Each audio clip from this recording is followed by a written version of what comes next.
So let's move on to UConn and Arkansas out in Vegas for the West region. A lot of people thought before the bracket was released that UConn will be playing at the Garden for the regional semifinal and regional final. If they were placed in the East region, that's not the case. They're in the West region, a jam-packed West region. UConn around a 3.5-point favorite. A little bit of juice towards UConn at some spots. Opened 4.5, so the line got bumped down. I would assume Arkansas money on, Sunday night, and the total is sitting at 139. So, Justin, I want to tackle this thing first. So, on the surface, when I'm looking at the script of this game potentially playing out of my head, I think a couple factors would make me lean towards UConn, just outright in this game. You think about the Hogs having the 40th attempt rate in terms of frequency of shots at the rim. So whether that's dribble drive or just shooting the basketball at the rim, that's per shot quality. And UConn is a top 20 interior defense in terms of 2-point field goal percentage. You have two of the best defensive bigs in college basketball, led by Adama Sanogo and Donovan Clingan. Clingan has a get this. I know the minutes load is low, like 30-35%. So therefore the percentage, like the volume would probably be less if he's playing, 25-30 minutes a game, just by nature of, variance over a given game. Obviously, a percentage is going to be a little more jacked up when you're playing less minutes. But Clingan with a 14.7% block rate is ridiculous. Five blocks combined against Iona and St. Mary's during UConn's first two tournament games. And the Huskies also run a lot of stagger ball screens, whether it's with Jordan Hawkins, whether it's stagger or pin down screens for Hawkins or Calcaterra off the bench, even Caravan too, but he's pretty good. Yeah, I would say that applies too for Caravan. And Arkansas's perimeter defense got a little bit exploited in SEC play when it comes to those specific sets. But, because again, I was breaking this game down for about, I want to say 15 to 30 minutes, 45 minutes once I adjusted some of my numbers for this game. I cannot wait for it, considering I have UConn futures, UConn national title futures at 50-1, and Arkansas regional futures at 20-1. Wow. So when I dig back into it, it's kind of like a Final Four for me, even though it's not a Final Four. So I can't really do anything about it. I just have to sit there with my two futures bets, which is fine. But Arkansas's length, to me, down low, they have the depth. Not only do they have a length with one big, kind of like with St. Mary's, where there isn't a lot of reliable depth behind the Gales starting center, but Arkansas has the bigs with Kamani Johnson and the Mitchell twins, especially Makai, who played really well in that Kansas game at both ends of the floor. And obviously I mentioned it with Kamani Johnson having that huge offensive rebound against Kansas. But I think they have the length to bother Sanogo in the low block on the low post. And we saw how effective he was off the dribble too against St. Mary's and Iona. The guy really put it together.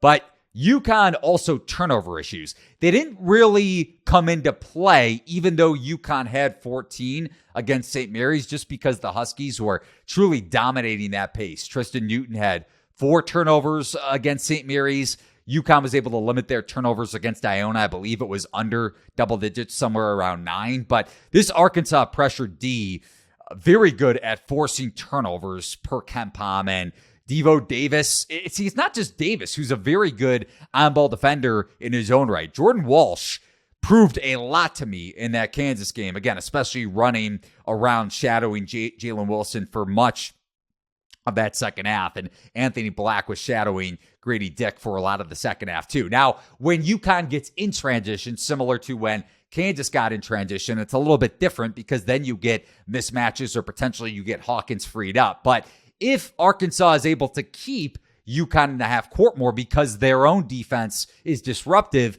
then you're talking about the ability for Musselman to have Walsh shadow Hawkins, which I think is very likely to happen. And also I would expect a little bit of three-point shooting regression for UConn and Jordan Hawkins for that matter, because UConn shot 10 of 22 from 3 against St. Mary's, and Hawkins was 4 of 5. So just by nature of the game, and you pointed this out on Twitter too. I know I'm going on a long rant, but I broke this game down for a while here.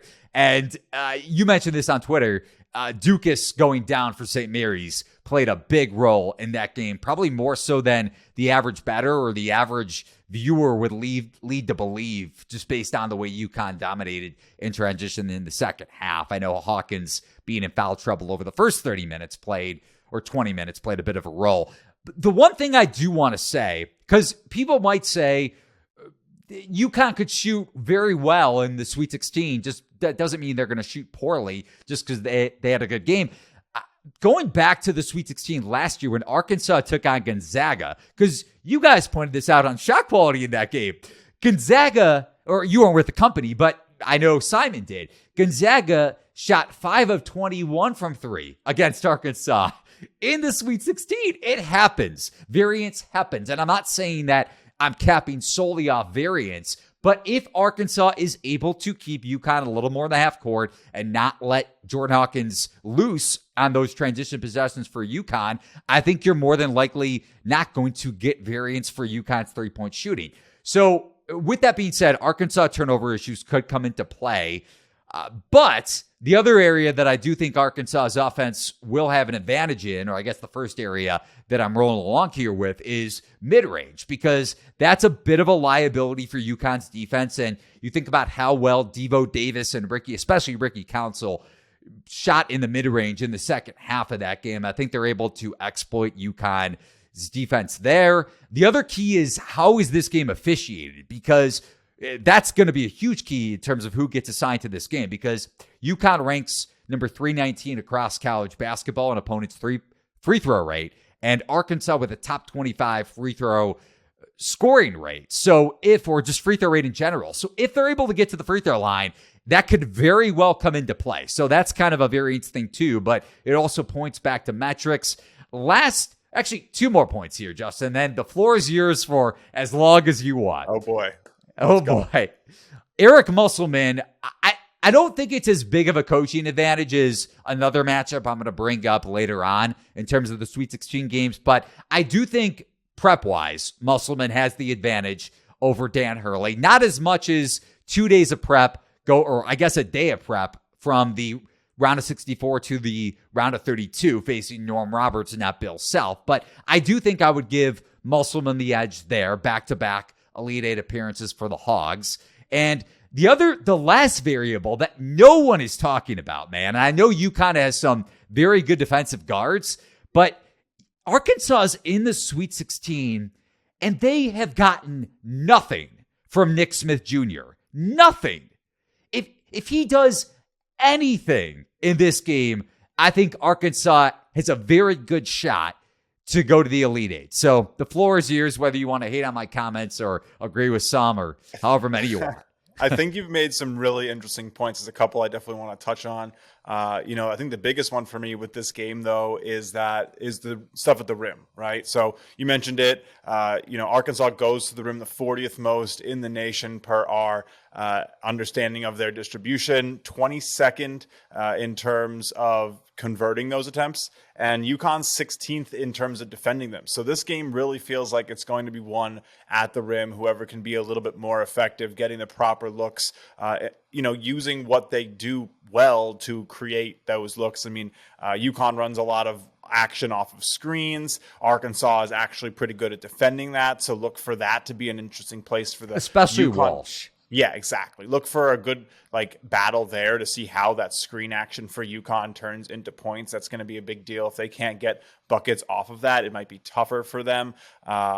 Key for me for Arkansas, they need to limit those isolation possessions. They end up in ISO a little bit too much. And I think it honestly contributes to some of their bad shot making metrics that we have. They take really good shots, but their shot making has been pretty rough, and it's because they find themselves in bad situations. But the last couple games, it's actually been picking up. So the cool thing about shot quality is you get to see that this team has actually been playing to a level that could beat Kansas, that could beat these teams, that has a chance to beat UConn, but haven't been making some of the shots we expect them to, that they've developed off of good looks. So if they're starting to get those shots to fall, like you're saying, if they get contributions from key players, there's not much you can do, right? They've almost been a little bit unlucky. And another thing you mentioned was handicapping off of variance, and how that's not something necessarily you want to do directly. But I think I think you have to do it indirectly, right? Like you need, and what I mean by that is like you need to take a look at, UConn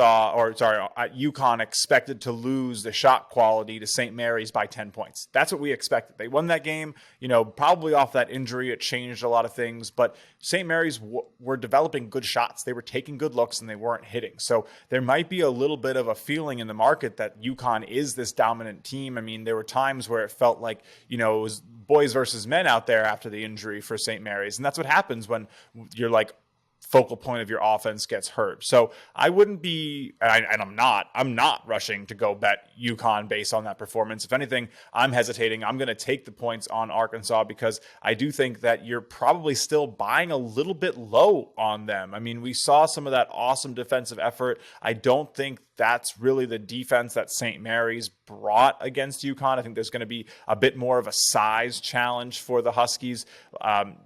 Arkansas definitely has the size to compete with anybody in the field, the defenders to compete with anybody in the field. This is going to be the first tough challenge for UConn, and I think 4 points is just going to be too much. It's really going to be about Arkansas kind of limiting those good looks, and UConn, honestly, the threes, Arkansas can defend them. UConn is the better shooting team, but if Arkansas can limit the threes, it's not really close. But the thing is that Arkansas does have the defense to stop the shooting. That's what allows them to stay in games. They aren't the best 3-point shooting team, but they defend the three well enough that teams aren't able to just blow them out by hitting everything from behind the line. I do think the 4 is going to be a lot when all is said and done. I'm not promising Arkansas advances. I do think UConn probably squeaks by, but give me the 4. Give me the 4.5. It's going to be a great game either way, Eli. I know you got a little bit of conflicting future tickets here, but I think at the end of the day, we're going to enjoy some of the best basketball we've seen in the tournament from this game. I can't believe I'm saying this, and maybe it's more so Texas than UConn, but man, how do you feel about this as a gambler, right?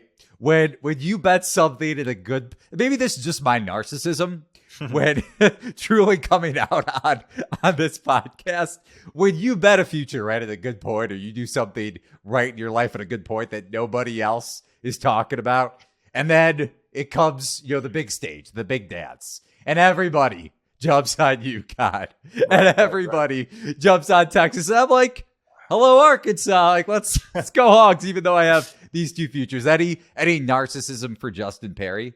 Yeah, I mean, a little bit here and there. At the end of the day, it's really just about like trying to get things decently correct. I mean, I had a situation last year where, my only 2 futures on the entire season last year, Eli, were, I think, Kansas and Nova. So, of course, meeting in the Final Four, I was just sitting there like a little bit of I told you so.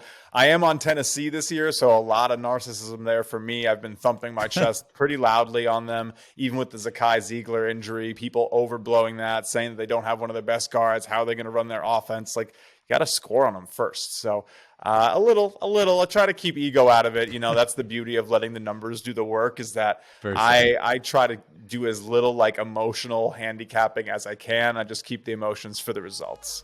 I respect it.